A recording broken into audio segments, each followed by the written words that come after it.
প্রিয় দর্শক, আসসালামু আলাইকুম রহমতুল্লাহ। নোয়াখালী সোনাইমুড়িতে মাদক বিরোধী আলোচনা সভা অনুষ্ঠিত হয়। প্রতিবেদনে মোহাম্মদ সালাউদ্দিন।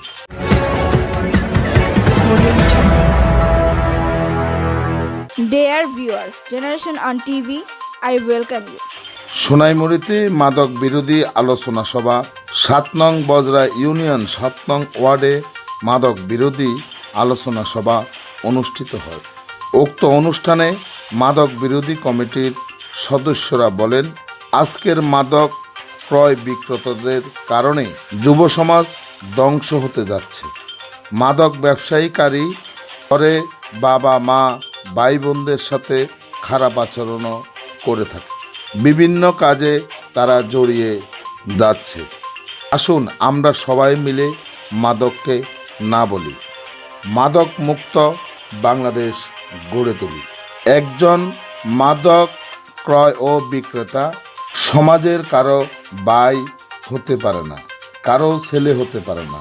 এদের কারণে রাস্তাঘাটে চলাফেরা করতে অনেক অসুবিধা হয়ে দাঁড়িয়েছে।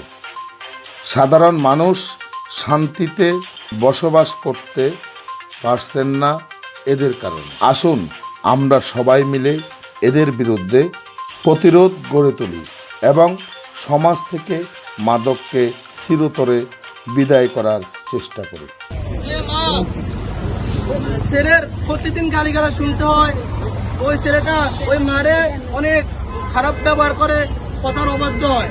আমাদের দিকে তাকিয়ে আছে আমাদের বোনেরা, যে বোনের স্বামীরা রুজি করে না, ছেলে সন্তানের খবর লয় না, তারা মাদক খায়, টাকা সব কি খরচ করে ফেলে।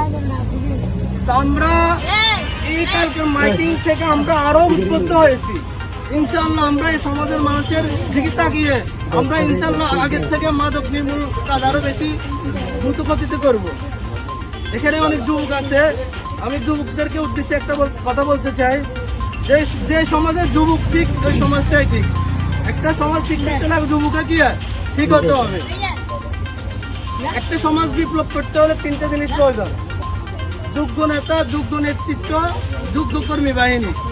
ইনশাআল্লাহ আমাদের যোগ্য নেতা এবং যোগ্য নেতৃত্ব আছে। ইনশাআল্লাহ আমরা ওনাদের নেতৃত্বে ইনশাআল্লাহ আমরা কিছু করতে পারবো। এখন আমাদের দরকার যোগ্য কর্মী বাহিনী।